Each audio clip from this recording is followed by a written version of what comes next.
የዩክሬን የበቀል በትር ሞስኮ ነደደች። የዜና አውታሮች በሰበር ዜና ተጥለቀለቁ።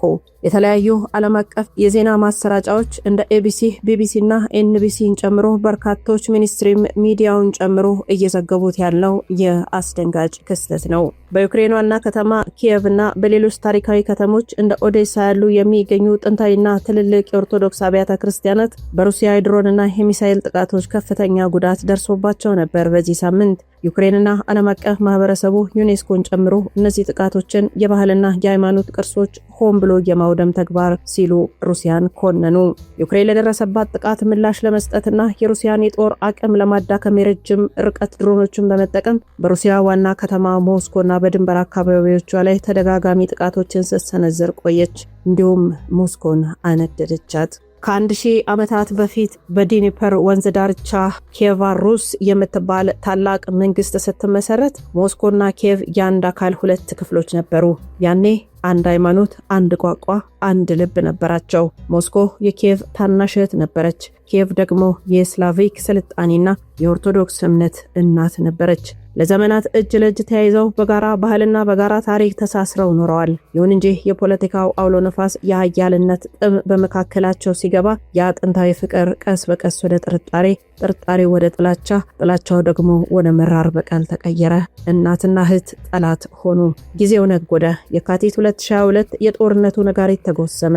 የሩሲያ ሚሳኤሎች የኪየቭን ሰማይ ሰነጠቁት። ታሪካዊቷ ኪየቭ ያቺ የወርቅ ጉልላት ያላቸውን ጥንታዊቷ አብያተ ክርስቲያናት መገኛ በጭስና በባሩድ ታወከች። የዘመናት ታሪክ የያዙት የኦርቶዶክስ ታላላቅ ካቴድራሎች በሩሲያ ቦምቦች ሲደቁ በግድግዳዎቻቸው ላይ የተሰቀሉት የቅዱሳን ስዕሎች ሳይቀሩ የፈረሱ ይመስል ነበረም። በዩክሬናውያን ልብ ውስጥ የነበረው የመጨረሻው ፍቅር ቅሪት አብሮ ፈረሰም። የእናትየው የኪየቭ ውበት ሲቆሽሽ በልጆቿ ውስጥ አንድ መራር በቀል ተወለደም።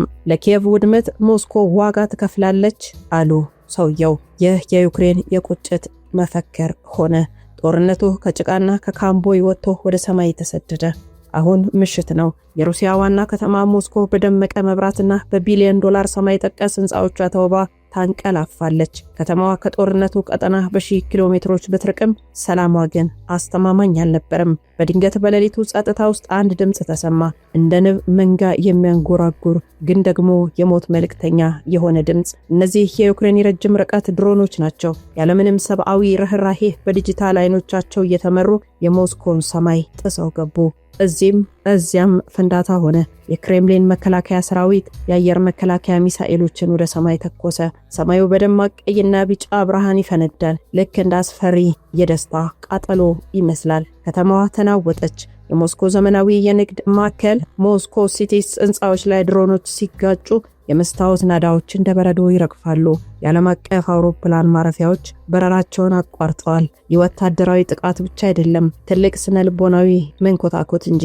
የኪየቭ ሰማይ ያጨለሙት ወገኖች አሁን የገዛ ቤታቸው ሰማይ ሲቃጠል ለማየት ተገደዋል ብለው በርካቶች ብዕራቸውን አሹለው እየጻፉ ነው። የጦርነቱ እሳት ከዩክሬን ምድር ተነስቶ የሩሲያን ልብ አንኳክቷል። ታሪክ የሚገርም መጋረጃ አለው። በአንድ ወቅት በቅዱስ ስፍራዎች አብረው ይጸልዩ የነበሩ ህዝቦች ዛሬ አንዱ የሌላውን ቅርስ እያደቀቀ አንዱ በሌላው ሰማይ ላይ የሞስ ድሮን እየላከ ይፋለማል። ይህ የሞስኮ የድሮን ጥቃት የጦርነቱን መልክ ብቻ ሳይሆን የሰው ልጅን ዕጣ ፈንታ ጭምር ያሳያል። ፍቅር ሲሞት በቀል የራሱን ክንፍ አውጥቶ ሰማዩን ይቆጣጠራል። የጥንቶ ፍቅር አብቅቷል። አሁን ያለው ግንባር ለግንባር የሚደረግ እስከ መጨረሻው የደም ጠብታ የሚቀጥል መራር ፉክክር ነው።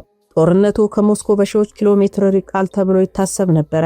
የሞስኮ ልሂቃን በቅንጦት ክለቦች ውስጥ ሲዝናኑ የከተማዋ ሰማይ ጠቀስ ህንፃዎች ግንብ ላይ ጦርነት ጥላ ያርፋል ብሎ ያሰብ አልነበረም። ነገር ግን በዩክሬን ምድር የፈረሱት ታሪካዊ አብያተ ክርስቲያናት የንጹሃን እንባ በሞስኮ ላይ የሚዘንብ የቁጭት እሳት ወልደው ነበረ። ሌሊቱ እኩለ ሌሊት ሲያልፍ ያ የውሸት ሰላም ለዘላለም ተቀደደ። የምዕራባውያን መገናኛ ብዙሃን ኤቢሲ፣ ቢቢሲ እና ኤንቢሲን ጨምሮ ታሪኩን በአንድ ወገን ብቻ ሊስሉት ይሞክራሉ። ነገር ግን የዚህ ታላቅ ድራማ እውነተኛ ሚስጥር ለመረዳት ወደ ሩሲያው መሪ ወደ ቭላድሚር ፑቲን ስነልቦናና ስልታዊ ጥበቡ ዘልቆ መግባት ያስፈልጋል። ሩሲያ ጥንታዊቷን የኦርቶዶክስ እምነትን ለመጉዳት የምታደርገው ምንም አይነት ምክንያት የላትም። እንዲያውም ለፑቲንና ለሩሲያ ጀግኖች ኦርቶዶክስ የሀገሪቱ የጀርባ አጥንት፣ የቅድስት ሩሲያ ማንነትና የታላቋ መገለጫ እንደሆነች ይታወቃል።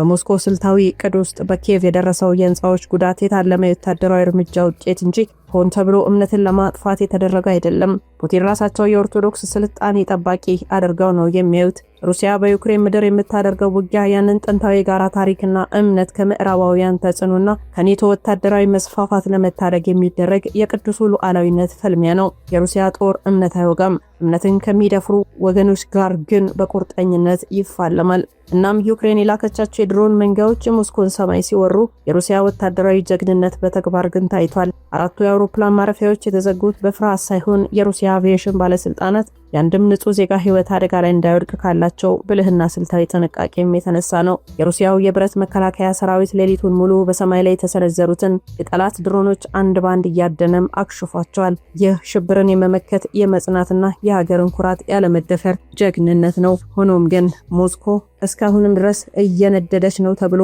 በርካታ ቪዲዮዎችም እየወጡ ነው። አሁን የሩሲያ ጅብ ሙሉ በሙሉ ነቅቷል። በሞስኮ ላይ የተሰነዘረው የድሮን ድፍረት የፑቲንና የሩሲያውያን ወታደራዊ ማሽን ወደማይመለስ ቀጣይ ቁጣ አውሮታል። የክሬምሊን ስልታዊ ምላሽ የጊዜ ጉዳይ ብቻ ነው። ይህ ቀጣዩ በቀል የተለየ ነው የሚሆነው። ስሜታዊ ሳይሆን እጅግ የቀዘቀዘ ስልታዊና አስደናቂ ኃይልን ያካተተ ነው። የሩሲያ የረጅም ርቀት ሚሳኤሎችና ስልታዊ አውሮፕላኖች አሁን ኢላማቸውን አስተካክለዋል። ሞስኮን ለመንካት የደፈሩ አካላት የሩሲያ ጀግኖች የሚያወርዱትን የመጨረሻና የማያዳግም ምላሽ ለመቀበል ይገደዳሉ። የሞስኮ ሰማይ አሁን ጸጥ ብሏል። ነገር ግን ይህ ጸጥታ የኃይለኛው አውሎ ነፋስ መሸጋገሪያ ብቻ ነው። ዓለም በሚቀጥሉ ሰዓታት ሩሲያ የምትወስደውን ታላቅ ያጸፋ እርምጃ ለመመከት እስትንፋሷን ይዛ እየጠበቀች ነው። የምዕራባውያን መገናኛ ብዙሃን እንዳልናቸው እነ ኤቢሲ፣ ቢቢሲ፣ ሲኤንኤን፣ ኤንቢሲ ሌሎቹንም ጨምሮ ታሪኩን በአንድ ወገን ብቻ ሊስሉት እየሞከሩ ነው። ምክንያቱም የነሱም እጅ አለበት። ከሶቪየት ህብረት ውድቀት ማግስት ጀምሮ ታሪኩ እንዴት እንደተቀየረ በምዕራባውያን የተሰነዘረው ስትራቴጂካዊ ወጥመድና ሩሲያ በኦርቶዶክስ ማንነቷ ጸንታ እንዴት እንደቆመች ታውቃላችሁ ወይ? ታሪኩ የሚጀምረው እንደ አውሮፓውያኑ የዘመን ቀመር በ1991 የሶቪየት ህብረት ታላቅ ግዛት ተንዶ የሞስኮ ሰማይ በከባድ የኢኮኖሚና የፖለቲካ ቀውስ በጨለመበት ቅስፈት ነው።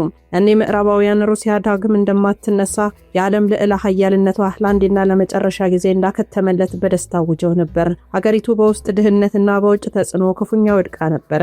ነገር ግን ምዕራባውያን የሩሲያን መሬት እንጂ የሩሲያን ነፍስ ሊረዱ አልቻሉም። ሩሲያ ከሶቪየት ውድቀት ፍርስራሽ ውስጥ ስትነሳ የኮሚኒዝም አስተሳሰብን ትታ ወደ ቀደመው ወደ ሺህ ዓመቱ ጥንታዊ የኦርቶዶክስ እምነቷና መንፈሳዊ ማንነቷ ተመለሰች። ቤተክርስቲያንና መንግስት እጅ ለእጅ ተያይዘው ታላቋን ሩሲያን ከአመድ ላይ እፍ ብለው መልሰው አነሷት። ዛሬ ግን ያ የጥንት ጠላቶቿ ቁጭት መልኩን ቀይሮ መጥቷል። ሩሲያ የምትጋፈጠው አንዲትን ዩክሬን ብቻ አይደለም። ከጀርባ ሆነው ዘመናዊ መሳሪያዎችን በቢሊዮን የሚቆጠሩ ዶላሮችና የደህንነት መረጃዎችን የሚያፈሱ ከ40 በላይ የሆኑ የምዕራባውያን ሀገራት ጥምረትን ነው። ይህ ታይቶ የማይታወቅ ስብስብ ሩሲያን በኢኮኖሚ ለመስበር፣ ወታደራዊ አቅሟን ለማዳከምና ዳግም እንዳትነሳ አድርጎ ለመቅበር ሌሊትና ቀን እየሰራ ይገኛል።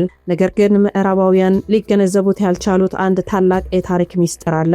ሩሲያ ለምን አልተንበረከከችም? ለምንስ አልተሸነፈችም? ምክንያቱም ሩሲያ ወታደራዊ ኃይል ብቻ ሳትሆን የኦርቶዶክስ እምነት የመጨረሻዋ ታላቅ ምሽግ ናት። ለምዕራባውያን ሊበራል ፖለቲካ፣ ባህልና ስውር ፍላጎት እጅ አልሰጥም ያለችው የራሷ የሆነ ጽኑ መንፈሳዊ መዋቅር፣ የሞራል መሰረት ስላላት ነው።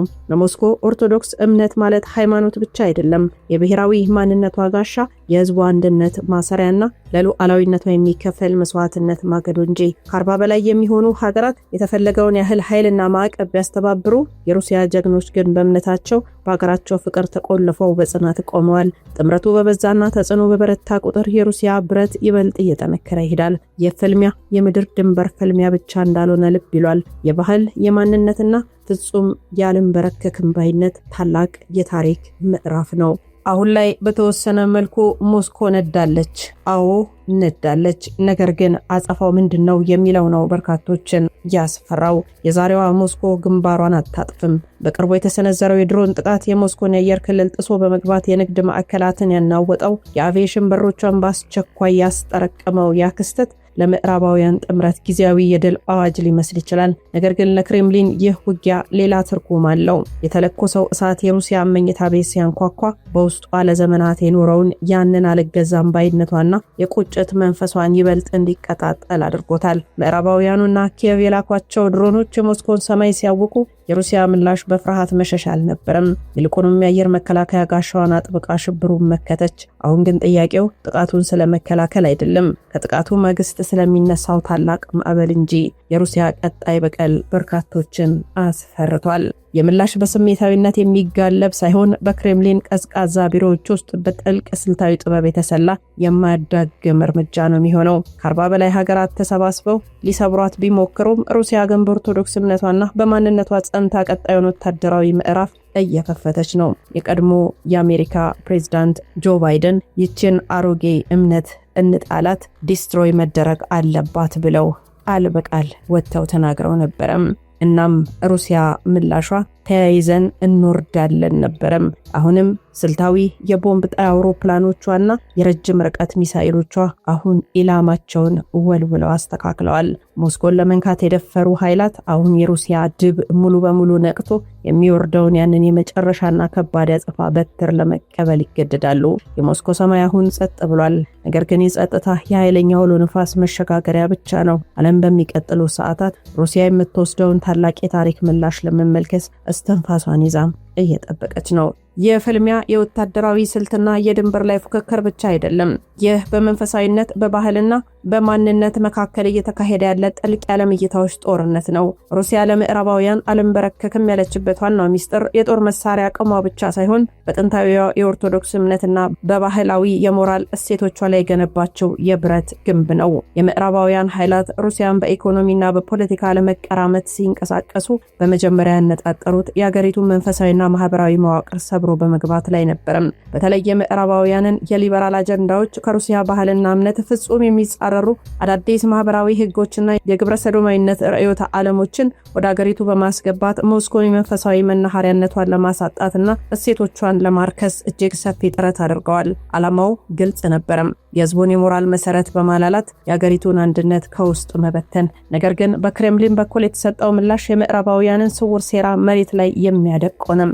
ፕሬዝዳንት ቭላድሚር ፑቲን የሩሲያን ኦርቶዶክስ እምነትና ባህላዊ የቤተሰብ እሴቶችን ለመጠበቅ ባላቸው ጽኑ ስነልቦናዊ ቁርኝት ህጎቹን ይበልጥ አጥብቀው አወጡ። በአገሪቷ ውስጥ የሚደረጉ ማናቸውም የግብረ ሰዶም ቅስቀሳዎች፣ ማስታወቂያዎችና ንቅናቄዎች በህግ ሙሉ በሙሉ የታገዱና የወንጀል ተጠያቂነት የሚያስከትሉ እንዲሆኑ አደረጉ።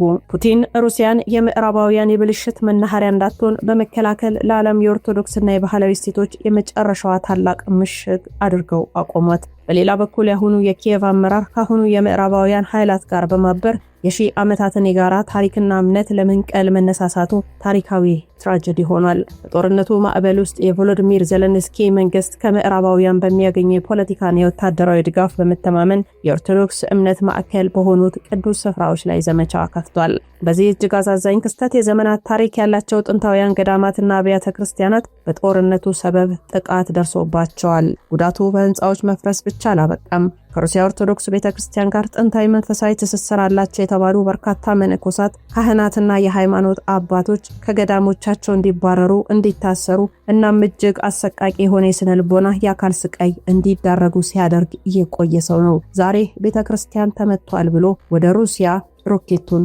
ያስወነጨፈው። ጥንታውያኑ የኦርቶዶክስ ገዳማት የጦርነት ቀጠናና የስቃይ መድረክ እንዲሆን አድርጓል። ይህ ታሪካዊ ክስተት ነው የሩሲያ ጀግኖችና መሪዎች ይበልጥ ወደ ከረረ የቁጭትና የበቀል ስሜት የመራቸው።